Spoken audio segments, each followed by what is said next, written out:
കുറച്ച് പഴമയുടെ ടച്ച് ഉണ്ടെങ്കിലും 90s വൈബ് എപ്പോഴും പൊളിയല്ലേ. അതുപോലെ തന്നെ മോട്ടോർ സൈക്കിളുടെ കാര്യത്തിലും നിങ്ങൾക്ക് 2011 ഇറങ്ങിയ CBR 250Rനെയും 2017 ഇറങ്ങിയ ട്വിൻ സിലിണ്ടർ 250RRനെയും അറിയാമായിരിക്കാം. പഴമയും പുതുമയും കണ്ടവരിൽ അധികം ആരും മറക്കാൻ ചാൻസ് ഇല്ലാത്ത ഒരു CBR ഉണ്ട്. നീയൊന്നും കാണാത്ത, നിനക്കൊന്നും അറിയാൻ പാടില്ലാത്തൊരു മൈക്കിളിനെ ഞാൻ കണ്ടിട്ടുണ്ട്.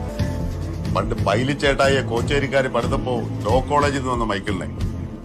1980കളിലും 90കളിലും ഹോണ്ട 250cc കാറ്റഗറിയിൽ ഒരുപാട് മോഡലുകൾ അവതരിപ്പിച്ചിരുന്നു. അതിൽ 1990 ഇറങ്ങിയ CBR 250RR MC22 250cc inline 4 cylinder engine. പക്ഷേ ഇതിന്റെ റെഡ് ലൈൻ എവിടെയാണെന്നറിയാമോ?